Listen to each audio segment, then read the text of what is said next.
criminologue, ce professeur, cet ingénieur, Patrice Michel de Renoncourt, ne doit pas rester aux oubliettes.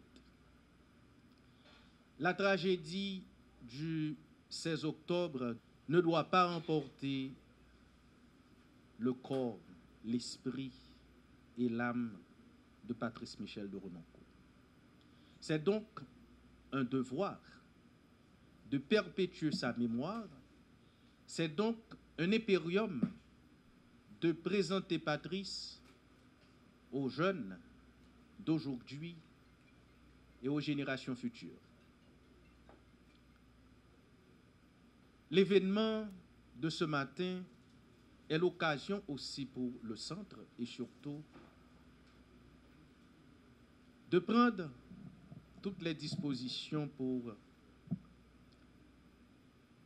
apporter sa pierre, sa contribution dans cette bataille, dans ce combat, dans cette lutte contre la violence en Haïti.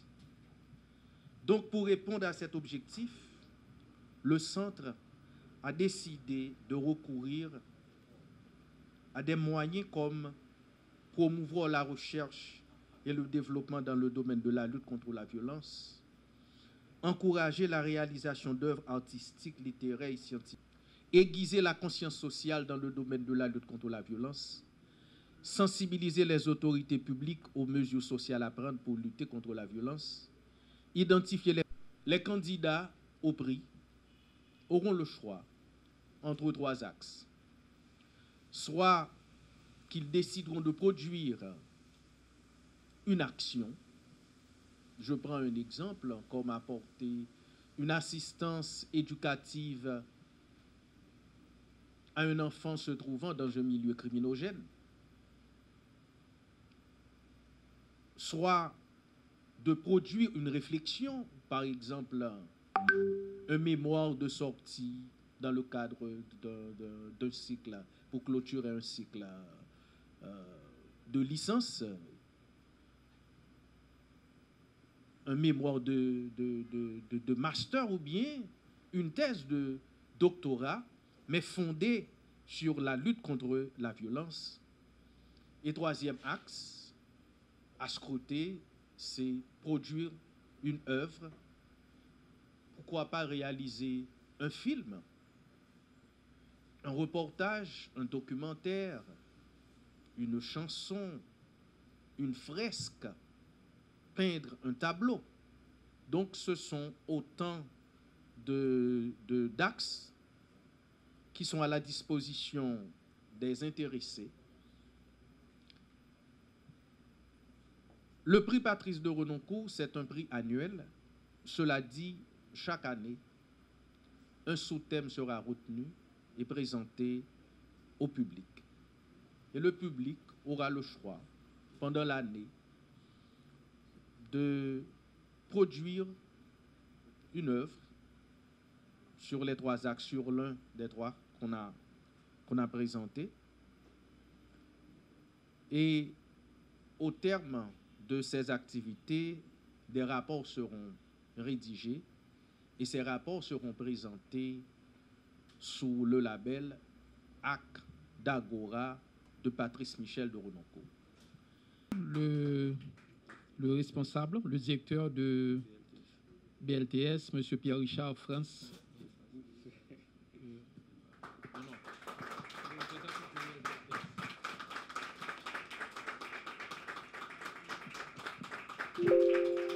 Au-delà, si vous me permettez, le professeur, au-delà de cette initiative louable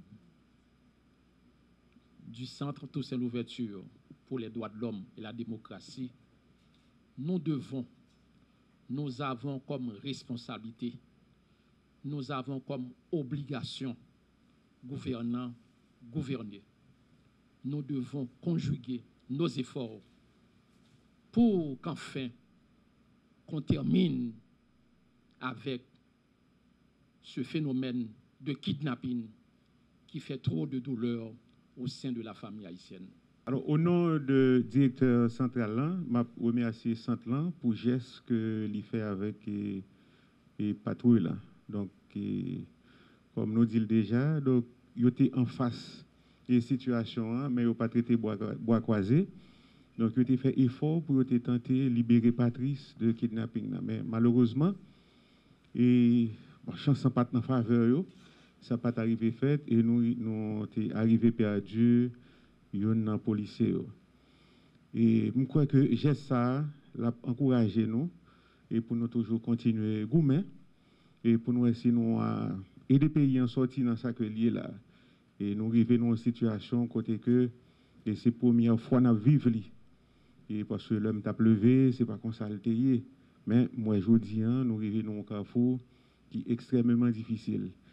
Et qui m'a dit, et participation tout le monde parce que je me sens que la police est censée pour compte lui. Il y a plein de monde qui t'a supposé accompagner avec aider et pour nous sortir pays dans ça que nous y là mais malheureusement je me sens que il aurait été bois croisé il a gardé et il a demandé pour la police en faire effort donc effort il pas capable fait sans que me pas gagner coup de main là je pense que ensemble si nous tous nous mettons ensemble, n'a pas arrivé à sortir. Ce n'est pas difficile, ce n'est pas impossible pour nous sortir, nous capables de sortir.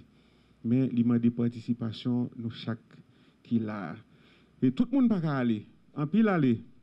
En pile qui est utile pour le pays, obligé de quitter, aller dans un pays étranger. Et ce n'est pas facile, ce n'est pas vivre bien dans un pays étranger. Donc, il est obligé à cause de la situation. Je pense que nous devons mettre les mains pour nous. Et faire pays à retourner prendre rail pour que tout haïtien capable de vivre et puis tout pour étrangers en pays en autre façon. Merci encore avec Centre et m'encouragez nous Kebela et porter coller pour nous essayer de sortir dans tout que nous y là. Vous avez pu suivre avec attention la présentation du prix qui a été faite par Maître Carlos Hercule. Et le lancement est fait aujourd'hui. La première édition est décernée à la DCPJ via BLTS. Si cette année, le centre, de façon discrétionnaire, les dignitaires du centre ont décidé à qui décerner le prix, comme disait Maître Carlos Hercule, l'an prochain, à pareille heure, probablement à pareille date, c'est un jury qui va devoir décider le ou la lauréate. Alors, pour ce faire, cette année, à partir d'aujourd'hui, du 23 février, jusqu'au 23 février 2023, nous allons avoir un thème. C'est dans ce thème, à l'intérieur de ce thème-là, que nous allons, les membres du jury vont devoir déceler de la communauté que ce soit une action, comme la patrouille de BLT. C'est une action qui a été faite.